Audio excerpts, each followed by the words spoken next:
Well, the emerging market, there are two main opportunity sets within the emerging market spectrum, really, which our fund is able to take advantage of as a blended product, which covers both local currency and hard currency sovereigns as well as corporates. The two big opportunities really are, firstly, the high yield space, where there is still some spread on the table. Investment grade spreads are very tight. In high yield, you're still getting about 540 odd basis points of spread at index level, which is attractive historically still. It's around probably average as opposed to very, very tight, which is where investment grade is. The second is in local markets, local currency sovereign bond investments, where we are seeing inflation stabilize after having come down significantly last year. Emerging market economies were generally ahead of the curve in tightening monetary policy, bringing inflation back under control. And last year, that's enabled them to embark on the rate cutting cycle, which there is still some juice in. And on top of which, in local currency terms, you get a lot more yield than you do, of course, off developed market bonds. Hard currency bonds tend to be very expensive. So those are the two opportunity sets, really, taking advantage of spreads in the high yield space and taking advantage of a favourable interest rate environment in the local currency sector. It's a very attractive risk-reward proposition. If you look at, as an example, the world of corporates, emerging market investment grade corporates on average have leverage of less than 1 times. In the US and EU, that's about 3 times. In high yield, emerging market corporates have around 2 times leverage. US and EU, that number is about 4 times. The key point here is that you get paid more to hold emerging market debt than you do to hold developed market debt. The premium goes up the further down the rating spectrum you go. But if you could, for example, own a BB oil company in Texas, standalone company, does one thing, no particular support, may do it well, may not do it well. Or you could own Banco do Brasil, also rated BB, a large state-owned bank, supported by a G20 economy with all the diversification that implies, and you get paid more for holding that. Why wouldn't you?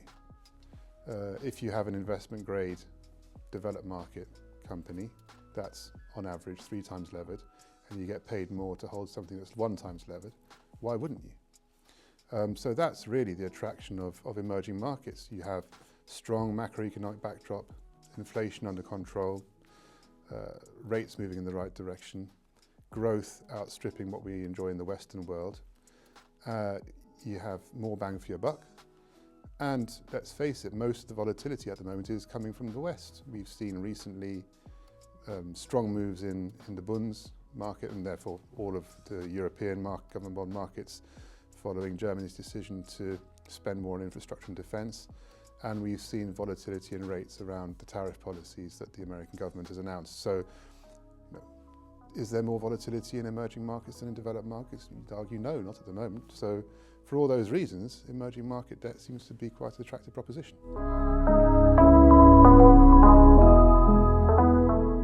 I think there's 2 things. One is the philosophy of investment, and the other is the resources that M&G can bring to bear. In terms of the philosophy, we go for consistency performance over time. Claudia Kadic, who runs the fund and has done since its inception, I think in 2013, has ensured that the fund has only underperformed the benchmark in 1 year, which was 2018 out of all those years. In over 3 and 5 years, we're a top quartile fund. And we do this by making multiple good calls over time. We don't take big positions. We go for diversification and consistency of performance rather than high conviction, large overweights or underweights. The reason is we know that at some point we can get one wrong, and if you have a big one that goes wrong, then you lose several years of performance, or certainly several months of performance on that one decision. So you're trying to mitigate the downside, which is what fixed income is all about. So it's the diversified and consistent approach that sets us apart from peers in terms of investment philosophy. The second point I mentioned is the resources. We have an extremely experienced team.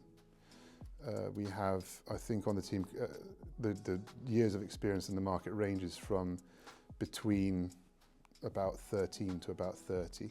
Most of us are in sort of high teens or low 20s mark in the emerging markets team specifically. We are also, and this is a unique point I think to M&G, it's certainly very rare, we're backed up by a very strong team of credit analysts. Because the bottom-up fundamental view formation is crucial to being able to put on investment views that make sense and to be able to sleep well at night.